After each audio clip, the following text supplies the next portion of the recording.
Sean bienvenidos, hermanos. Es un gusto vernos acá reunidos para tomar el tiempo, ¿no? de aprender de la palabra de Dios. Es nuestro alimento espiritual, ¿verdad? Y el reunirnos anima, ¿verdad? Nuestra fe. Vamos a orar, hermanos. Señor nuestro Dios, le adoramos, Señor. Reconocemos, Señor, que es el Rey sobre todo lo que existe, Señor, porque todas las cosas son suyas, por su voluntad existen y fueron creadas. Reconocemos también que Cristo es la cabeza de su cuerpo, que es la iglesia, Señor. Y en actitud de reverencia venimos delante de su presencia. Señor, pedimos, Señor, su palabra, que es nuestra lámpara, nuestra vida, nuestro alimento, nos ayude, Señor, nos transforme, nos hable en lo que necesitamos, Señor, para crecer en la fe. Ayúdenos en todo, Dios. Reconocemos, Señor, nuestra necesidad, Señor, de su dirección, su guianza en nuestras vidas. Bendíganos, Señor, y, Señor, que podamos, Señor, con su poder poner en práctica lo que aprendemos de su palabra. Lo pedimos en Cristo Jesús. Amén. Estamos estudiando el Evangelio de Mateo, hermanos, y estamos comenzando en él. Y hemos titulado, ¿verdad?, a nuestros estudios sobre Mateo, el Rey ha venido, ¿verdad? En referencia a que vemos en el Evangelio de Mateo, ¿verdad? Estamos viendo ahorita su llegada a este mundo, su primera venida a este mundo como un bebé, ¿verdad? Y él ciertamente ahí lo vimos, entendemos, ¿verdad? Que él ahí, ¿verdad? Tomando forma, ¿verdad? Humana, ¿verdad? Encarnándose. Él ahí es el Rey, ¿verdad? Fíjense, Mateo 2:2, cuando habla de Belén, ¿no? Dice: de ningún modo eres la más pequeña entre los príncipes de Judá, porque de ti saldrá un gobernante que pastoreará a mi pueblo Israel, dice, ¿verdad? Señalando a las profecías acerca de Cristo, ¿verdad? ¿Qué dice? Un gobernante que pastoreará a su pueblo, ¿verdad? Ahí tenemos un gobernante, un rey, ¿verdad? Que iba a pastorear.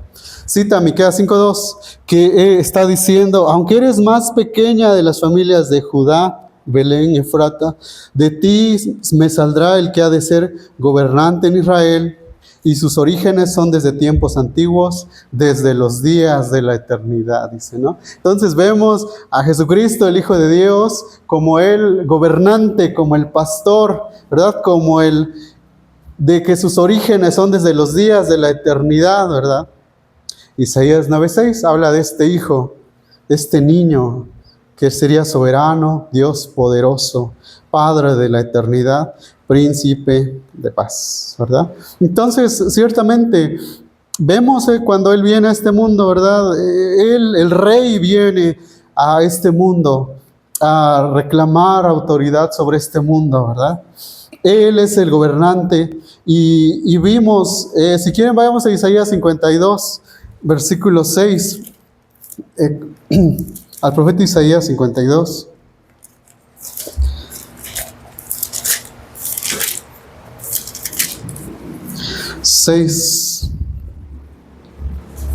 El Señor, ¿verdad?, había prometido alrededor de 700 años antes de Cristo, ¿verdad?, a través de Isaías: por tanto, mi pueblo conocerá mi nombre, así que en aquel día comprenderán que yo soy el que dice: aquí estoy, ¿verdad? Dios había dicho que Él mismo, ¿verdad?, iba a dar a conocer su nombre, ¿verdad?, en su pueblo, y que ellos iban a comprender que Él es el yo soy, el que dice: aquí estoy, ¿verdad? Otra vez señalando a las profecías, ¿verdad? Isaías 7:14 llamará su nombre Emmanuel, ¿verdad? Mateo 1:23, que significa Dios con nosotros, ¿verdad? Entonces Dios toma forma humana, ¿verdad? Viene a este mundo Y ahora vemos, ¿verdad? En esta parte de Mateo, cuando él ya comienza su ministerio, ¿verdad? Sobre esta tierra. Y estamos en Mateo capítulo 5.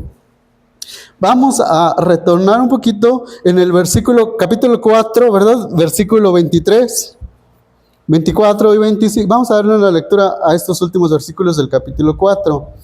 Dice así: y Jesús iba por toda Galilea, enseñando en sus sinagogas, proclamando el evangelio del reino y sanando toda enfermedad y toda dolencia en el pueblo. Se extendió su fama por toda Siria y traían a él todos los que estaban enfermos, afectados con diversas enfermedades y dolores, los endemoniados, epilépticos y paralíticos, y él los sanaba. Y lo siguieron grandes multitudes de Galilea, Decápolis, Jerusalén y Judea, y del otro lado del Jordán. Entonces, hermanos, vemos el rey ha venido. Y como empieza diciéndonos esta parte, iba por toda esta región, ¿verdad? De Galilea. ¿Qué hacía? Enseñaba en las sinagogas, proclamaba el reino de Dios. Y vamos a enfatizar mucho esta parte el día de hoy, porque vamos a hablar, hermanos, de los que heredan el reino de Dios, ¿verdad? Entonces, ¿qué hacía? Enseñaba, ¿verdad?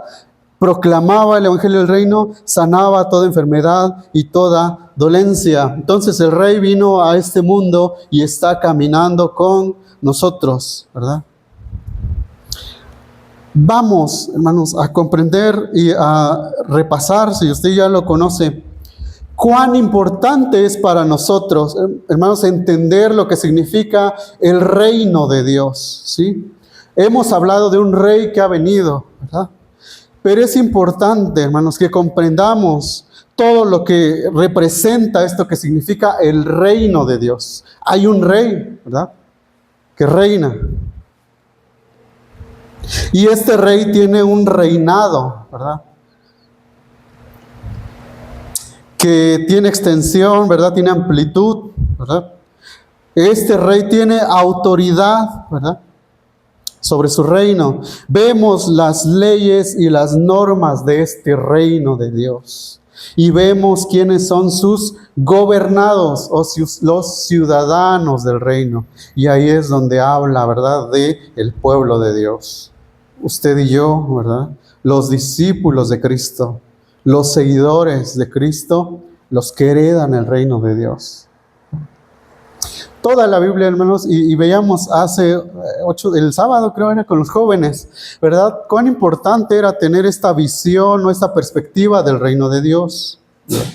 Dijimos, ¿verdad? Que Dios, ¿verdad? El Señor, el Rey, ¿verdad? Tiene el propósito de establecer su reino en este mundo, ¿verdad?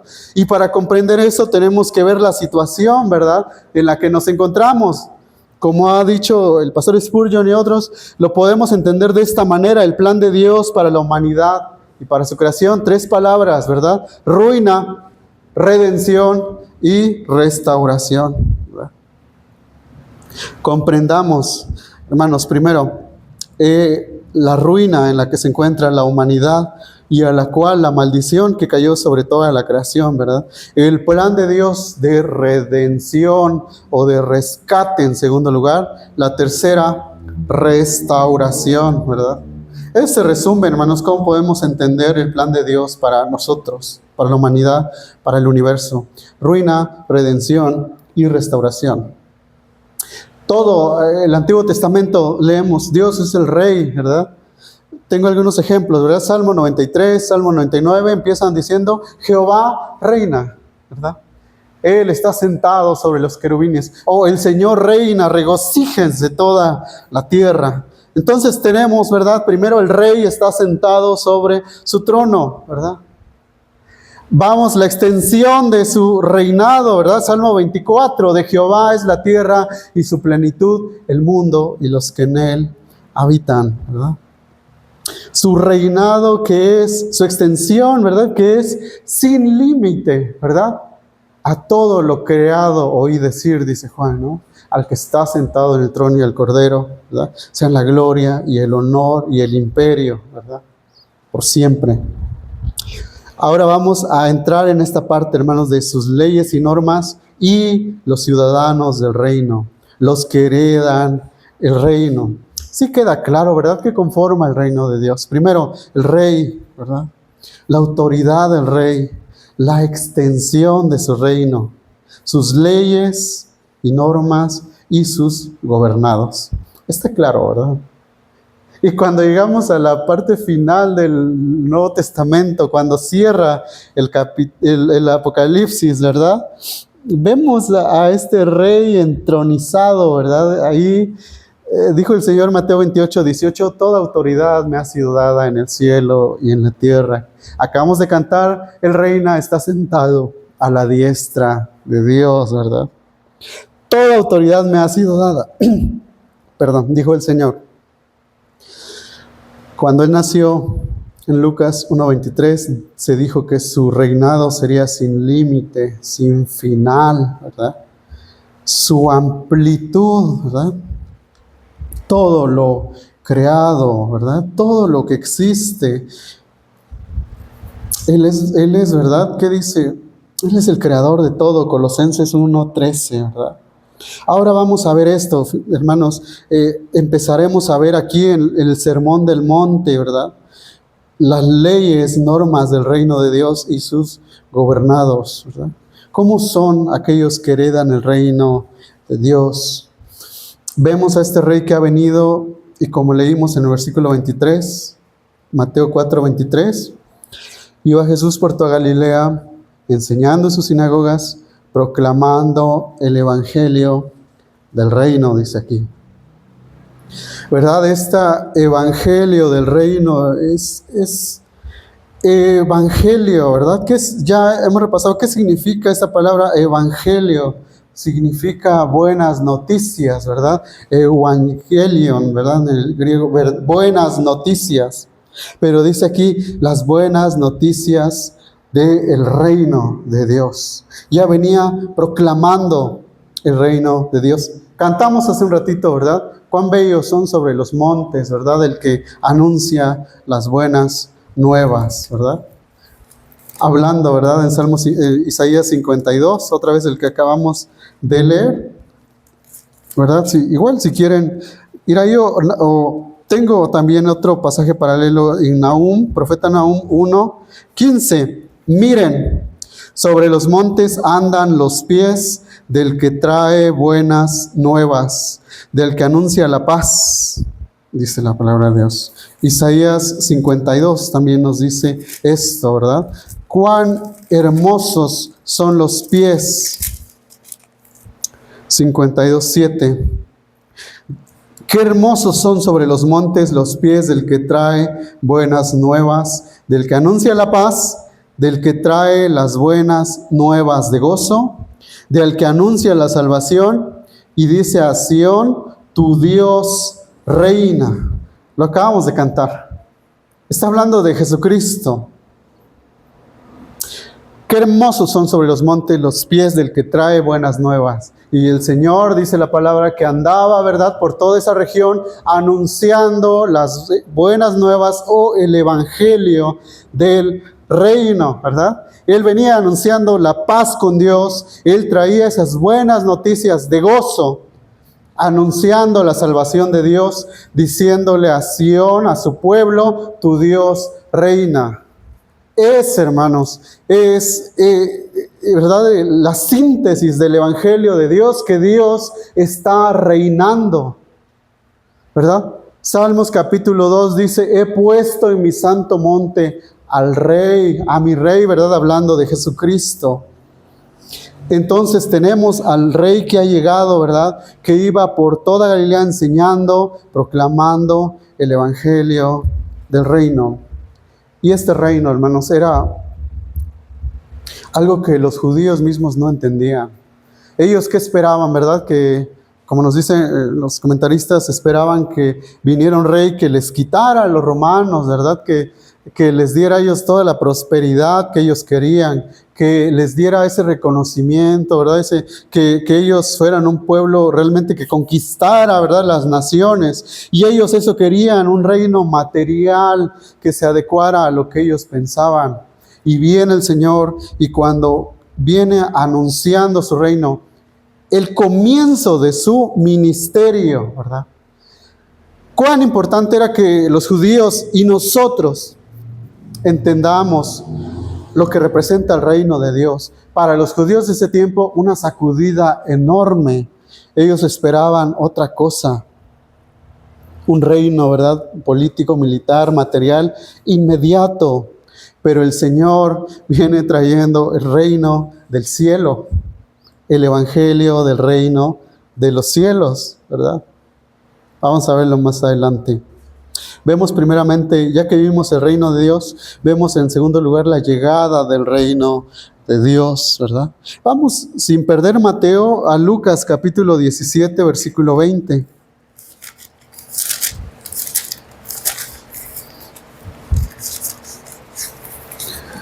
Al Evangelio de Lucas capítulo 17, versículo 20.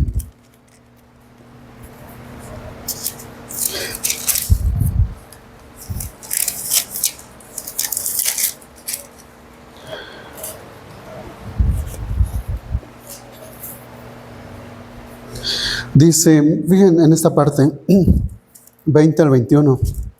Habiendo preguntado los fariseos a Jesús, ¿cuándo vendría el reino de Dios? Él les respondió, el reino de Dios no viene con señales visibles, ni dirán, miren, aquí está, o allí está, porque el reino de Dios está entre ustedes. Cuando el Señor viene, ¿verdad?, anunciando el evangelio, las buenas noticias, Él introduce, ¿verdad?, este reino de Dios, su plan de restaurar todas las cosas, de rescatar a la humanidad y restaurar todas las cosas. ¿Qué les dijo? El reino de Dios está entre ustedes, ¿verdad? El reino que comenzaba, ¿verdad? Marcos capítulo 1, versículos 14 y 15. ¿Cómo Marcos nos menciona el principio del ministerio del Señor también? Marcos 1, 14 y 15 dice que después de que Juan había sido encarcelado, Jesús vino a Galilea predicando el evangelio de Dios. Ahí está. 15. El tiempo se ha cumplido, decía, y el reino de Dios se ha acercado. Arrepiéntanse y crean el evangelio. Ahí está, ¿verdad?, el anuncio de que el reino de Dios se ha acercado, ¿verdad? Cuando Él viene, arrepiéntanse y crean en el evangelio, crean en las buenas noticias. Adelantito acá en Mateo 12, 28. Mateo capítulo 12, versículo 28.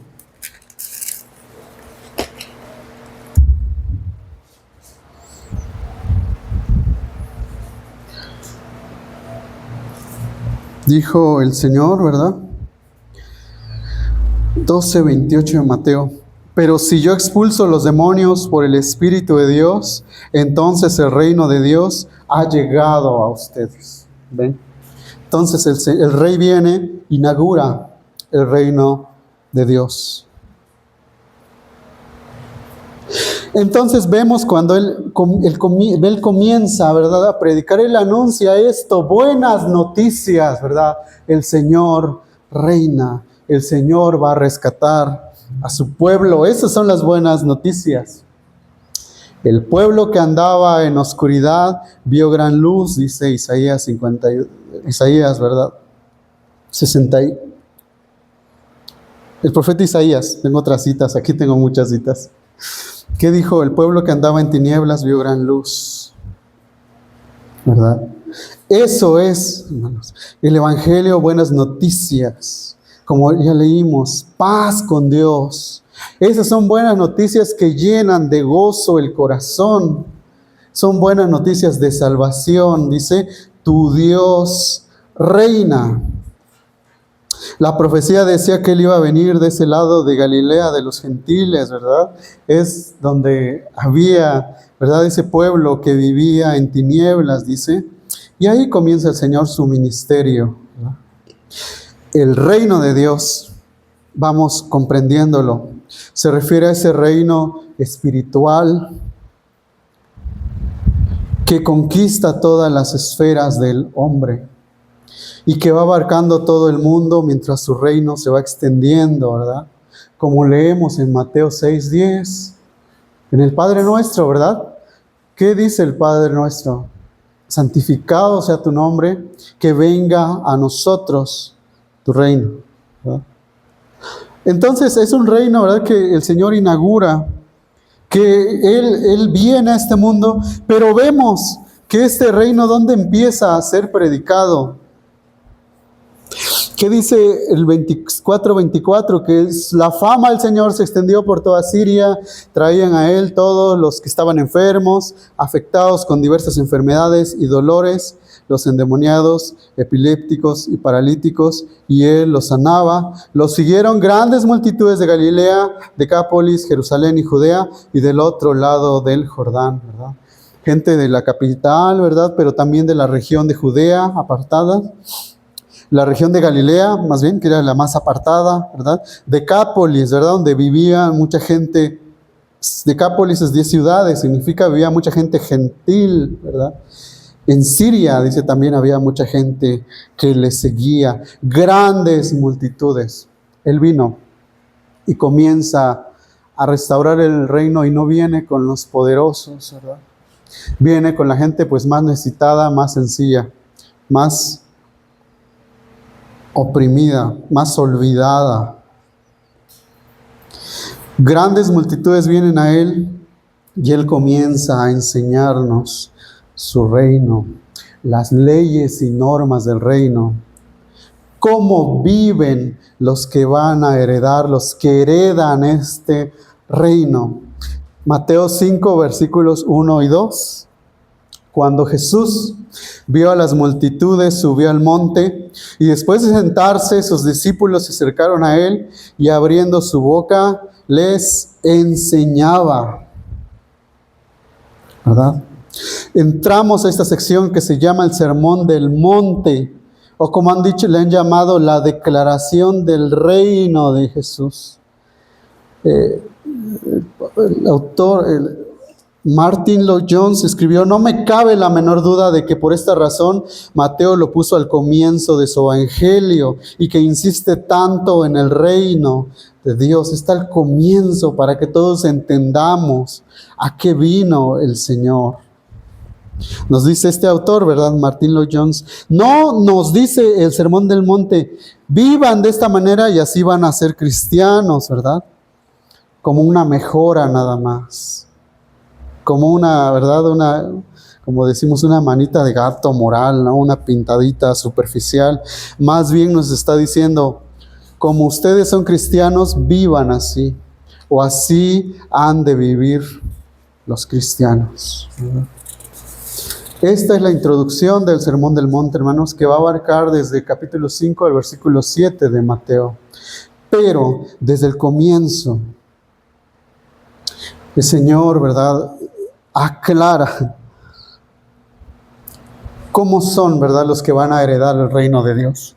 Dice el versículo 1 que Él vio las multitudes, otra vez multitudes necesitadas, como hemos leído en otras veces, tuvo compasión de ellas. Subió al monte, dice, no nos dice cuál, porque en este caso, como dijo el Señor, ¿verdad?, los verdaderos adoradores adorarán al Padre en espíritu y en verdad. No importa el monte, no importa lo externo, sino lo interno. Sube al monte y ve estas grandes multitudes, y nos imaginamos Él alzando su voz, porque su mensaje no era para unos cuantos, ¿verdad? Él era para mucha gente que estaba reunida ahí. Dice que Él se sienta, ¿verdad? Después de sentarse, sus discípulos se acercaron a Él y abriendo su boca les enseñaba. ¿Verdad? Ahí en ese tiempo los maestros, cuando enseñaban con los rabís, ¿verdad?, enseñaban, se sentaban, dando a entender a los que oían que su mensaje era muy importante, ¿verdad? ¿Qué dice? Les enseñaba. ¿Qué enseñaba? Lo que ya dijo antes, el evangelio del reino, las buenas noticias del reino de Dios. Primera parte, quienes heredan el reino de Dios. Leemos las 3 primeras bienaventuranzas, ¿verdad? 5, 3 al 5. Bienaventurados los pobres en espíritu, pues de ellos es el reino de los cielos. Bienaventurados los que lloran, pues ellos serán consolados. Bienaventurados los humildes, pues ellos heredarán la tierra. ¿Se dan cuenta que empieza a describir el carácter de estas personas?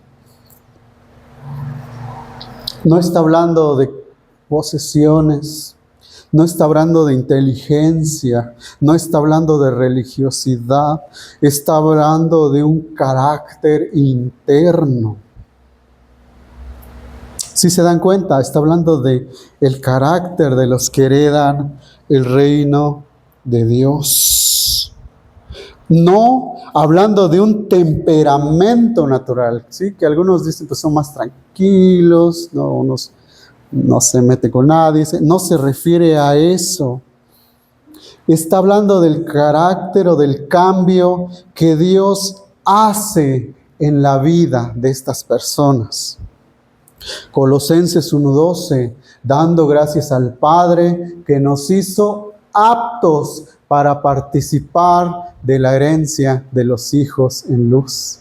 El Padre nos ha trasladado del reino de las tinieblas al reino de su amado Hijo, ¿verdad? El Padre nos hace aptos.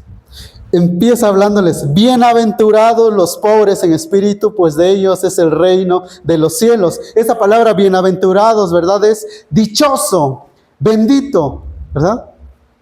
Dichoso. No solo felicidad, ¿verdad? Que nos han dicho es feliz. No es feliz. Feliz depende de las circunstancias o de las posesiones, ¿no? O de lo que estás viviendo. El Señor está diciendo bendito, dichoso. Ese gozo, dice Barclay, que tiene un secreto dentro de sí mismo, un gozo que es sereno, que es intocable, que es autónomo, que viene de Dios. Dichosos son.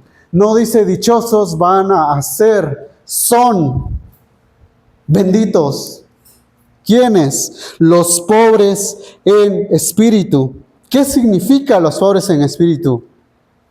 Aquellos que reconocen, ¿verdad?, su ruina espiritual. Esa es la primera, ¿verdad? Ruina, restauración, ruina, rescate, restauración. Los pobres en espíritu reconocen su ruina espiritual, ¿verdad? Saben que su situación delante de Dios, ¿verdad?, es que están en bancarrota espiritual, están arruinados, que ellos reconocen, ¿verdad?, que están muertos espiritualmente si no, Dios no interviene, ¿verdad? Reconocen que son mendigos espirituales, por eso dice pobres en espíritu.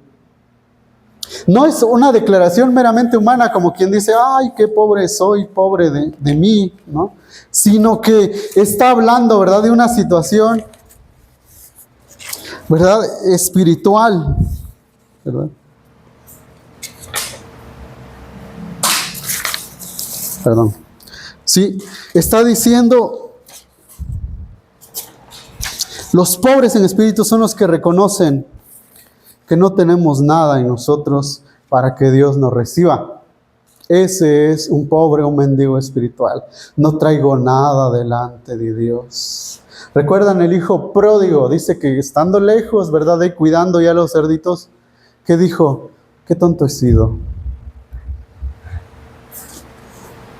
¿No? Aún los trabajadores tienen de comer en la casa de mi padre, yo paso hambre, esto voy a hacer. Y volveré a mi padre y le diré, Padre, he pecado contra Dios y contra ti. Ni siquiera merezco ser, ¿verdad?, como uno de tus hijos. Al menos, tan siquiera recíbeme como uno de tus trabajadores.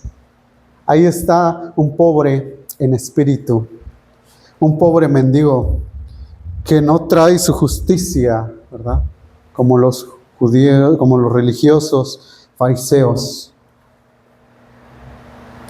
Un pobre en espíritu viene diciendo, Señor, si no es por tu misericordia, si no es por tu amor, no tengo nada, no valgo nada. Decía Spurgeon, no es lo que tengo, sino lo que no tengo, el primer punto de contacto entre mi alma y Dios. Y damos gloria a Dios, ¿verdad? Que la primera bienaventuranza, como han dicho, es esta. Porque todos, dicen los comentaristas, todos podemos venir, ¿verdad?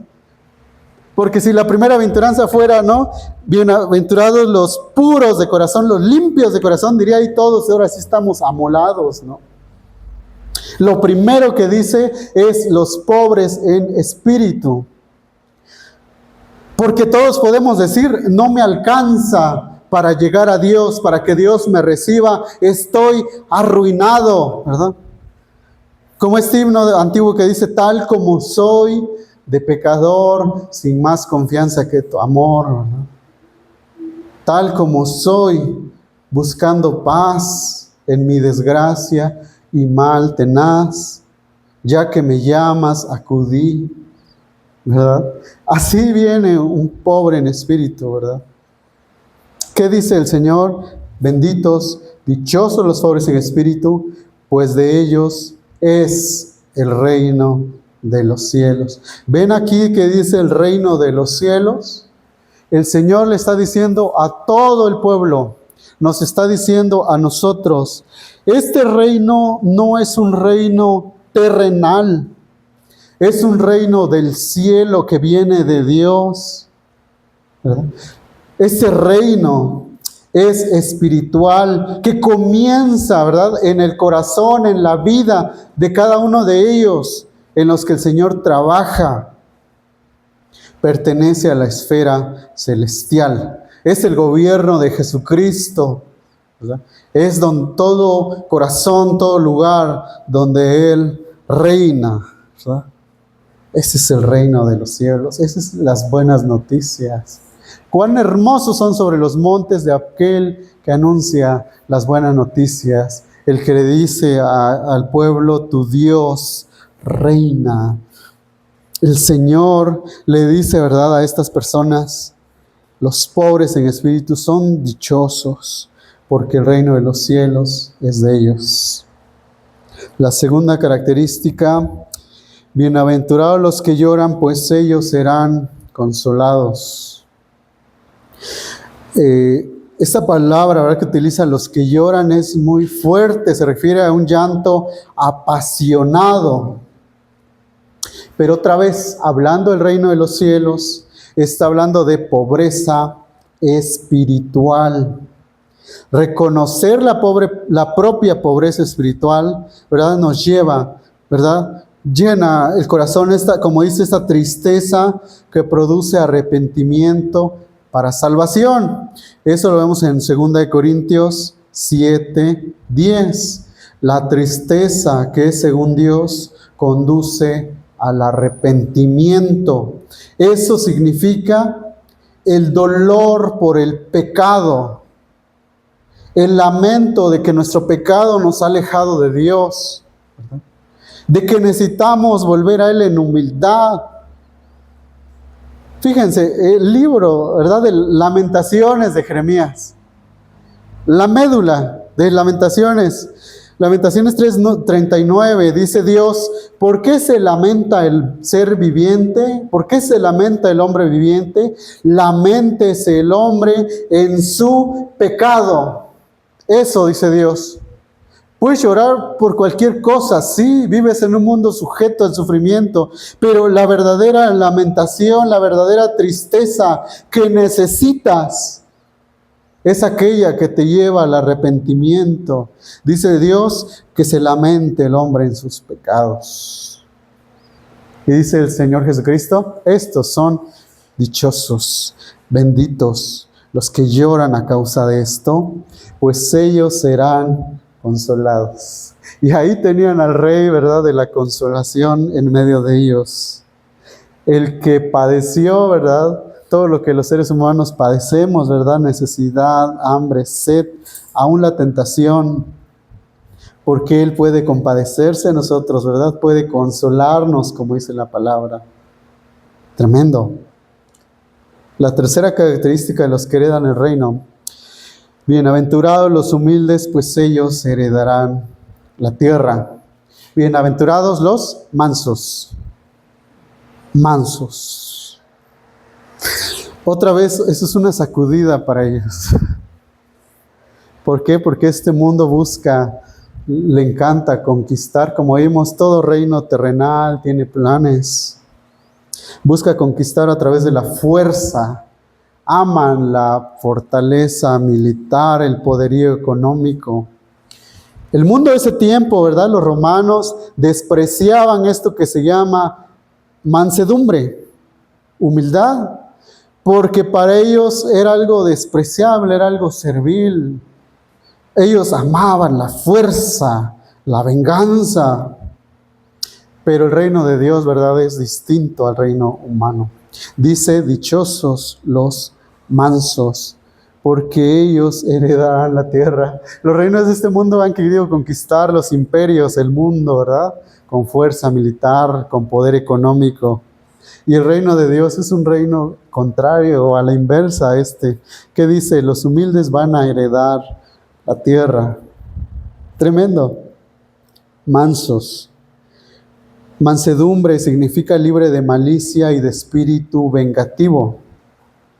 Mansedumbre, la idea de mansedumbre es una fuerza bajo control, ¿verdad? Puede enojarse sin dejarse llevar por la ira. Efesios 4:26. Enójense, pero no pequen. Y esta mansedumbre no es provocado fácilmente por los otros. Y tenemos a Jesús como el máximo ejemplo, ¿verdad? Mateo 11:28 y 29. Miren y aprendan de mí que soy manso y humilde de corazón y hallarán descanso para sus almas. Cristo, Él es apacible, Él es manso, es sufrido. Manso también es alguien que, incluso cuando alguien puede dejar a un lado sus derechos, ¿verdad? Como el Señor deja la gloria celestial por amor a nosotros, ¿verdad?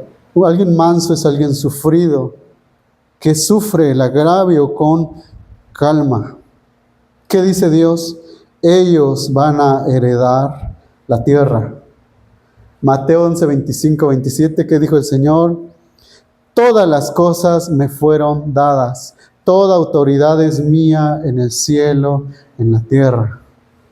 Romanos 8:17, somos coherederos con Cristo si padecemos junto con Él.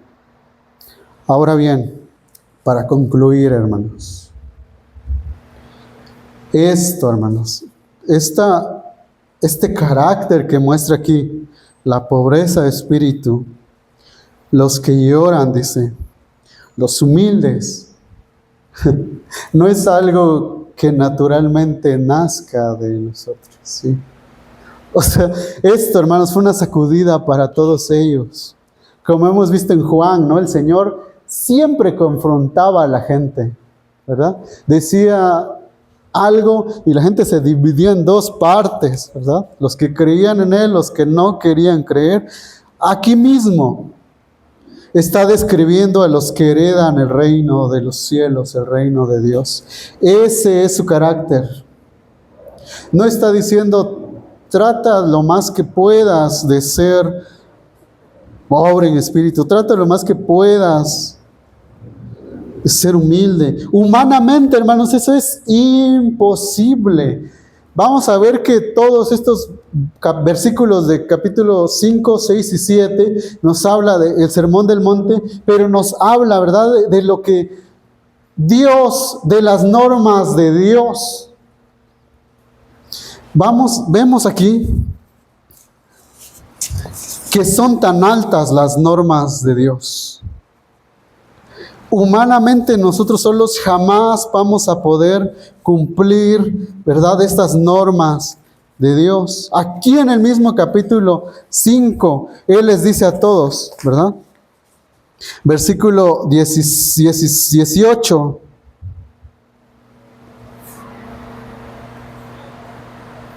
No, perdón, 5:20, ¿no? Mateo 5:20, porque les digo a ustedes que si su justicia no supera la de los escribas y fariseos, no entrarán en el reino de los cielos. ¿Verdad? Fíjense. Si su justicia no es mayor que la de los escribas y fariseos, no van a entrar al reino de los cielos. También dice, sean perfectos como su Padre en los cielos es perfecto. Humanamente por nosotros es imposible cumplir esta norma. Así que el Señor está hablando de la obra que Él hace en nuestras vidas, ¿verdad? Fíjense. Vamos concluyendo con lo que dice Martin Lloyd-Jones. Dice, nada me muestra la absoluta necesidad de mi nuevo nacimiento y del trabajo del Espíritu Santo como el Sermón del Monte. Estas bienaventuranzas me derriban al suelo, me muestran que yo no puedo. Si no es por el nuevo nacimiento, nadie puede. Nada lleva al Evangelio y a su gracia como el Sermón del Monte. Es para mirarnos, y esa es la aplicación para nosotros. Vemos este Sermón del Monte, lo examinamos, las normas que exige que son tan altas. Nos damos cuenta que no nos alcanza. Es cuando necesitamos venir a Dios en necesidad absoluta. Señor, sin tu misericordia, sin su obra en nuestras vidas, ¿verdad? El Espíritu Santo estamos muertos, condenados. Cada uno de nosotros veamos nuestras vidas. Pertenecemos a este reino. Nos gobierna Cristo. Él es nuestro Rey y Señor. Mostramos estas cualidades en la vida diaria. Deseamos ser así. Entendemos que debemos ser así. Somos realmente dichosos. Hemos sido llenados. Y si no es así, venimos al Evangelio. Venimos reconociendo nuestra pobreza espiritual. Y Él nos recibe, hermanos. Esa es la entrada al reino de Dios, ¿verdad? Él no rechaza, ¿verdad?, al que viene con Él, delante de Él, contrito y humillado, ¿verdad? Él no rechaza al que viene delante de Él, llorando por su pecado, ¿verdad?, por su rebeldía. Él no rechaza a los que vienen a Él en humildad. Y así, hermanos, comienza estas bienaventuranzas. Y es bueno que nos confronten. Si decimos, yo no soy así, estoy muy lejos de ser así, pero deseo ser así, venimos delante de Dios, del Señor, ¿verdad? Reconociendo que es Cristo el que puede hacer eso en nosotros. Oramos. Señor, nuestro Dios, nuestro Padre Celestial que nos ama. Su palabra dice que podemos pedir y que nos dará, que si buscamos, lo hallaremos, que si buscamos primeramente su reino y su justicia, todo lo demás viene por añadidura. Señor, reconocemos nuestra necesidad, nuestras carencias. No hay nada en nosotros que pueda hacernos aceptos delante de Dios porque somos injustos, pecadores, rebeldes. Reconocemos que solamente es Cristo en la cruz, Cristo en su muerte y su resurrección. Él es el que puede darnos vida. Él es quien puede transformarnos. Su Espíritu en nuestras vidas, el que puede hacernos nacer de nuevo, porque su palabra dice que el que no naciera de nuevo no puede ver el reino de los cielos. Señor, obra en la vida de cada uno de mis hermanos, en la vida de nuestra iglesia, cada miembro, cada familia, Señor. Que sepamos con toda claridad que somos de su reino, que en verdad hemos sido trasladados al reino de su Hijo. Señor, que esta palabra siga confrontándonos, Señor, que no permita que nos engañemos a nosotros mismos, que el pecado nos engañe, Señor. Pedimos su ayuda, toque el corazón de cada joven, cada adulto. Todos, Señor, en nuestra iglesia le necesitamos, Señor. No permita, Señor, que otras cosas llenen nuestras vidas, nos distraigan, nos roben, porque aquí nos está hablando con mucha firmeza de un tema tan importante que necesitamos a Cristo para ser parte de su reino. Si no somos de su reino, ayúdenos en todo. Lo pedimos en el nombre de Cristo Jesús. Amén.